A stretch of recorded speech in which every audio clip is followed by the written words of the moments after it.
रामायण कथा। रावण सीता संवाद। दुख से कातर और राम के वियोग में अश्रु बहाती हुई सीता के पास जाकर रावण बोला, शोभने, अब उस राज से च्युत दिन तपस्वी राम के लिए अश्रु बहाना व्यर्थ है। राम में इतनी शक्ति कहाँ है कि यहाँ तक आने का मनोरथ भी कर सके। तू इसे विस्मृत कर दे।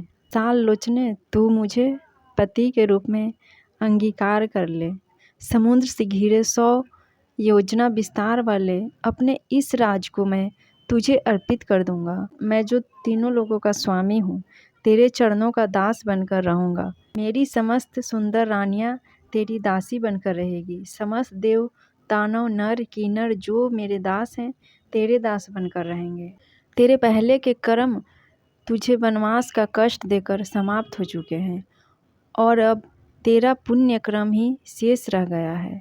अब मेरे साथ यहाँ रहकर समस्त प्रकार के पुष्पहार, दिव्य गंध और श्रेष्ठाभूषण आदि का सेवन कर। सम्मुखी तेरा यह कमल के समान सुंदर, निर्मल और मनोहर मुख शोक से पीड़ित होकर शोभाहीन हो गया है। मुझे स्वीकार करके उसे पुनः शोभा मानकर धर्म और लोकलाज का भय निर्मूल है। यह सब मात्र तेरे मिथ्या विचार हैं। किसी सुंदरी का युद्ध में हरण करके उसके साथ विवाह करना भी तो वैदिक रीति का ही एक अंग है। इसलिए तू निशंक होकर मेरे बन जा। मैं तेरे इन कोमल चरणों पर अपने ये 10 मस्तक रख रहा हूँ। मुझ पर शीघ्र कृपा कर। रावण के इन वचनों को सुनकर शोक से कष्ट पाती सीता वैदेही अपने और रावण के बीच तिनके का ओट करके बोली, हे नराधम, परम पराक्रमी, धर्मपरायण एवं सत्य प्रतिज्ञा दशरथ नंदन श्री रामचंद्र जी मेरे पति हैं।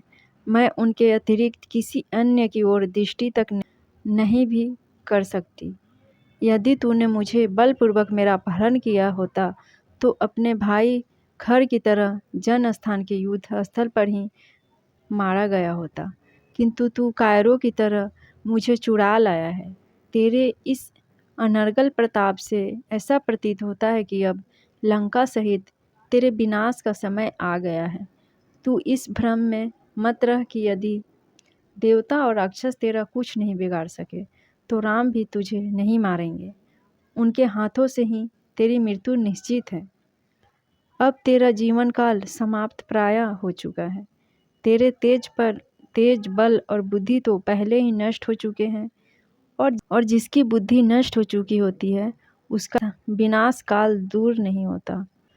अरे राक्षस, तू महापापी है, इसलिए मेरा स्पर्श नहीं कर सकता।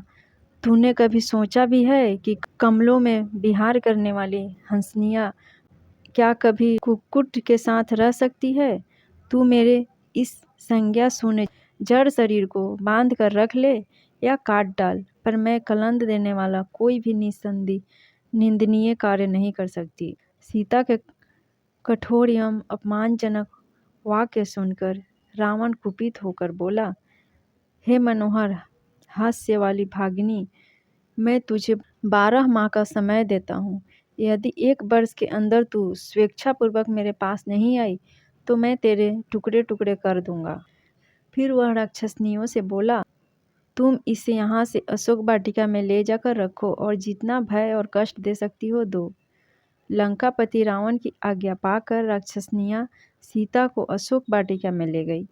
अशोक वाटिका एक रमणीय स्थल था, किंतु पति वियोग और निशाचरी दुर्व्यवहार के कारण सीता वहाँ अत्यंत दुखी थी। सीता का अशोक वाटिका में प्रवेश जानकर पितामह ब्रह्मा देवराज इंद्र के पास आए और बोले, सदा सुख में पली हुई पतिव्रता महाभागा सीता पति के चरणों के दर्शन से वंचित होने के कारण दुख और चिंताओं से सन्मस्त हो गई है और प्राण मात्र भोजन नहीं कर रही है। ऐसी दशा में निसंदेह वे अपना प्राण त्याग कर देगी। अतः तुम शीघ्र लंकापुरी में प्रवेश करके उन्हें उत्तम हविष्य प्रदान करो। ब्रह्मा जी के आज्ञानुसार इंद्र तत्काल लंकापुरी पहुँचे। उन्होंने निंद्रा देवी की सहायता से समस्त राक्षसों को मोहित कर दिया। फिर वे सीता के पास जाकर बोले, हे देवी, आप शोक न करें, मैं सचीपति इंद्रराम की सहायता करूंगा। मेरे प्रसाद से वे विशाल सेना लेकर समुद्र पार करके यहाँ आएंगे। अतः तुम इस हविष्य को स्वीकार करो। इसे खा लेने पर तुम्हें हजारों वर्षों तक भूख और प्यास समाप्त नहीं कर पाएंगे। शंकित सीता ने उनसे कहा, मुझे कैसे विश्वास हो कि देवराज इंद्र ही हैं। इस पर देवराज इंद्र ने समस्त देवोचित लक्षणों का प्रदर्शन करके सीता की शंका का निवारण कर दिया। विश्वास हो जाने पर सीता बोली, यह मेरा सौभाग्य है कि आज आपके मुख से मुझे अपने पति का नाम सुनने को मिला। आप मेरे लिए मेरे ससुर दशरथ और पिता जनक के तुल्य हैं। मैं आपके हाथों से पायस रूप हविष्य को स्वीकार करती हूँ। यह रघुकुल की वृष्टि करने वाला हो। इस प्रकार से इंद्र द्वारा प्रदत्त खीर खाकर जानकी भूख प्यास के कष्ट से मुक्त हो गई और देवराज इंद्र राक्षसों को मोहित करने वाली निंद्रा के साथ देवलोक को चले गए।